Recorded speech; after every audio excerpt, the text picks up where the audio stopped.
వెంకటకృష్ణ గారు శ్రీమతి నమః వందే మాత్రం. ముందుగా ఏంటంటే ఒకటి, సరే అర్నబ్ గోస్వామి గారి పేరు తీసుకుని వచ్చారు కాబట్టి నేను కూడా 2-3 సార్లు వారి డిబేట్లలో పార్టిసిపేట్ చేశాను. ఒక రిపబ్లిక్ ఛానల్, ఇప్పుడు మీకంటూ ప్రతి యాంకర్ కి మోడరేటర్ కి ఒక స్టైల్ ఆఫ్ అవర్ మేనరిజం ఉంటుంది. అంటే టీవీ షోస్ ని లేదంటే ఇట్లాంటి డిబేట్స్ ని కండక్ట్ చేసే ఒక్కొక్కరు ఒక్కొక్క స్టైల్. వారు ఏంటంటే ఇంకొంచెం మీరు ఇందాక నుంచి అంటున్నారు, కానీ నాకున్న పర్సనల్ గా బీజేపీలో ఇప్పుడు 7 years నుంచి ఉన్నాను, నేను చూస్తున్నాను. చాలా సందర్భాల్లో భారతీయ జనతా పార్టీ అధికార ప్రతినిధుల్ని కూడా వారు ఏ రోజు అంటే అంత తొందరగా క్వశ్చన్లని వదిలిపెట్టరు, చాలా అగ్రెసివ్ గానే అంటారు. ఈవెన్ నేను పార్టిసిపేట్ చేసిన ఎప్పుడైనా కూడా సహజంగా వరకునే ఇది.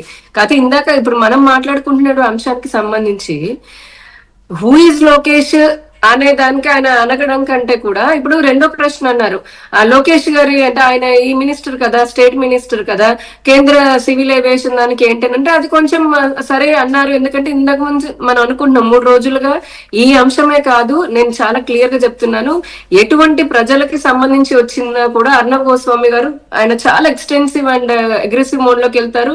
అప్పుడు బీజేపీ కేంద్ర ప్రభుత్వం మీరు కావాలంటే చూడండి, మామూలు సహజంగా ఇంకా అసలు ఆయన మర్చిపోతారు, అంటే ఆయన ఆ మూడ్ లోకి వెళ్ళిపోతారు. ఇంకా ఆ ఇష్యూ పైన కూర్చుంటారు, అవతల వాళ్ళు ఏ పార్టీ వల్ల లేదని చెప్పారు. రెండోది ఏంటంటే నేషనల్ మీడియాలో, అంటే మామూలు మేము కూడా అధికార ప్రతినిధులు కాబట్టి వాళ్ళు ఇచ్చేది చాలా ఫ్యూ సెకండ్స్ ఆఫ్ టైం ఉంటుంది, అంటే చాలా వెరీ లెస్ విండో ఉంటుంది. మాకు కూడా అదే ట్రైన్ చేస్తుంటారు. ఆ విండోలో 40 సెకండ్ 30 సెకండ్ విండోలో ఏం చెప్పాలనుకుంటున్నాం అనేది చాలా క్లియర్ గా ప్రిసైజ్ గా చెప్పడం అనేది అక్కడ చాలా ముఖ్యమైనది. అందులో అర్నబ్ గోస్వామి అట్లాంటి ఆయన లాంటి షోస్ లో అయితే గనక చాలా సందర్భాల్లో మాకు కూడా సమయం రాదు, ఇవ్వరు కూడా, అంతా ఆయన అట్లా చెప్పుకుంటూ వెళ్ళిపోతుంటారు. ఇక్కడ విషయం ఏంటంటే ఆయన అలా చేసిన తర్వాత మన రాష్ట్రంలో ఇప్పుడు ఒక ఇష్యూ జరిగింది, క్రైసిస్ జరిగింది. అసలు చాలా మంది, మీరు కూడా 2-3 రోజుల నుంచి డిబేట్లు పెడుతూనే ఉన్నారు, ఇప్పటికీ కూడా చూస్తున్నటువంటి వారికి మీరు మనం పైన వేస్తున్నారు కదా, స్క్రోలింగ్ లో వేస్తున్నారు, అసలు ఏం జరిగింది, ఫస్ట్ ఆఫ్ ఆల్ ఏం జరిగింది, ఒకటి పాయింట్ నెంబర్ 1. రెండోది కేంద్ర ప్రభుత్వాన్ని కానీ రామ్మోహన్ నాయుడు గారిని కానీ ఎందుకు పర్టికులర్లీ ఇలా అపోజిషన్ వాళ్ళు కానీ ప్రజలు కానీ కొంతమంది ఒక సెట్ ఆఫ్ పీపుల్ ఎందుకు నిందిస్తూనే ఉన్నారు, దానిలో తప్పేవాడు. మూడోది, ఇదంతా జరుగుతుంటే ఎందుకు మన రాష్ట్రంలో లోకేష్ గారిని తీసుకొని వచ్చి కావాలని చెప్పని పని కట్టుకొని అసలు విషయాన్ని వదిలేసి ఈ వీరి పైన పడ్డారు అనేది, ఈ 3 అంశాలు కూడా చాలా మందికి ఇంకా క్లారిటీ లేదు, ఎన్ని మనం మాట్లాడుకుంటున్నారు. ఒకటి, రామ్మోహన్ నాయుడు గారు ఈ విషయంలో కొంచెం మీరు మాకు సమయం ఇవ్వాలండి వెంకటకృష్ణ గారు. రామ్మోహన్ నాయుడు గారు అర్నబ్ గోస్వామి అయితే 30 సెకండ్లు ఇస్తేనే మీరు సరిపెట్టుకుంటారు, నేను ఇంకా సమయం అడుగుతున్నారు. మీకు రీజనల్ మీడియా, తెలుగు మీడియా అంటే చులకనైపోయిందండి.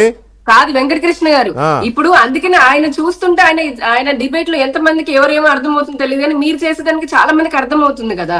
అంటే మీరు ఆ సమయం, ఇప్పుడు మీరు క్వశ్చన్ అడగడంతో పాటు మేము చెప్పడానికి సమయం ఇస్తే కదా, మీరు పెట్టిన డిబేట్ పెట్టిన అంశం ఏంటి, అసలు మెయిన్ పర్పస్ ఏంటి, ప్రజలకు విషయం తెలియాలని కదా. ఊరికనే ఏదో అనేసుకుంటూ స్కిప్ చేసుకుంటే కుదరదు కదా. ఇక్కడ ఏంటంటే రామ్మోహన్ నాయుడు గారు అన్డౌటెడ్లీ చాలా వెల్ ఎడ్యుకేటెడ్, చాలా ఆయన కొత్త అయిండొచ్చు, ఆ మినిస్టర్ కొత్త అయిండొచ్చు, but he's a fast learner.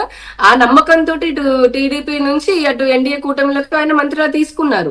ఇందాక మీరే చెప్పారు కొన్ని క్రైసిస్ లు జరిగినాయి, కానీ నేను ఖచ్చితంగా చెప్తున్నాను, ఆయన లీడర్షిప్ లోనే, ఆయన సివిల్ ఏవియేషన్ మినిస్ట్రీ లాగా ఉన్నప్పుడే ఈ సివిల్ ఏవియేషన్ మినిస్ట్రీ కూడా చాలా మంచి గ్రోత్ డెవలప్మెంట్ ని కూడా చూస్తుంది under the leadership of Narendra Modiji అని ప్రధానమంత్రి గారు కానీ క్యాబినెట్ కానివ్వండి అందరూ అనుకోండి. మనం ఇప్పుడు ఏవియేషన్ గురించి చెప్పాలంటే ఈ రోజున ల్యాబ్సెస్ ను చూస్తున్నాము, ఇండిగో ద్వారా జరిగినటువంటిది ఖచ్చితంగా ప్రతి ఒక్కరు ఖండించాల్సిందే.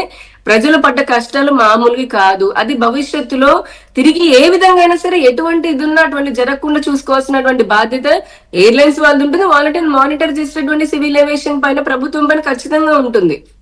కాసేపు ఆ సాధక బాధకాలను పక్కన పెడితే ఇదే ఏవియేషన్ మినిస్ట్రీ ఉడాన్ అనే పథకం ద్వారా చిన్న చిన్న పట్టణాలకు కూడా ఎంతో మనమందరికీ చూస్తున్నాం కదా, 2000కి 3000కి కూడా పేదలు మధ్యతరగతి ప్రజలు కూడా 1.5 కోట్ల మంది ప్రయాణం చేయడానికి 2016 నుంచి అవకాశం ఇచ్చింది.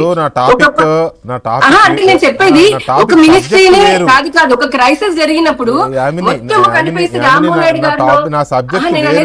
నాయుడు గారిను సివిల్ ఏవియేషన్ అనడానికి ముందు అందులో ఎవరి పాత్ర నా పాయింట్ ఏంటంటే, నా సబ్జెక్ట్ వేరు. ఇవాళకి లోకేష్ గారిని మీరు అన్న సబ్జెక్ట్ ప్రకారమే ట్రోల్ చేస్తున్నారని అంటే అది ఖచ్చితంగా వైసీపీ వాళ్ళు చేస్తున్నటువంటి కుట్ర. ఏదో ఒకటి కోడిగుడ్డు మీద, అసలు అక్కడ కోడిగుడ్డు కూడా లేదు, కోడిగుడ్డు మీద ఈ కన్నా అనుకుని ఇక్కడ కోడిగుడ్డే లేదు. అటువంటి దాన్ని కూడా తీసుకొని వచ్చి పన్ని కట్టుకొని బురదలు వేస్తూ రాయిలు వేస్తూ మరి ఈ రోజున లోకేష్ గారిని పని కట్టుకొని టార్గెట్ చేస్తుంది ఈ వైసీపీ. ఇంకో దానికి కూడా చెప్పండి, మీరు ఇంకో దానికి కూడా చెప్పండి. ఇండిగో మీద పెట్టే డిబేట్స్ లో రిపబ్లిక్ లో బీజేపీ వాళ్ళని ఎందుకు పిలవడంలా, టీడీపీ వాళ్ళని పిలిచి ఎందుకు రికార్డులో పెడుతున్నారు? Target Rammohan Naidu, target TDP అన్నట్టుగా జరుగుతోంది. అది అందిపుచ్చుకొని అది వెంటనే అందిపుచ్చుకొని ఒక్క మాట అది వెంటనే అందిపుచ్చుకొని ఇక్కడ వైసీపీ ఇష్యూ చేస్తోంది. సో ఏంటి నెక్సెస్ ఏంటి చర్చ జరుగుతోంది. ఐ కాంట్ యాక్సెప్ట్ దిస్ అండి. ఎందుకనంటే ఇప్పుడు ఎవరికైనా ఏమైనా ఏం పగ ఉండదు. బికాజ్ మీరున్నారు, ఇప్పుడు మీరు ఏదైనా నిజంగానే ప్రభుత్వాన్ని ప్రశ్నిస్తున్నారు అనుకో, మీకు వాళ్ళ మీద పగ ఉన్నట్ట కాదు కదా.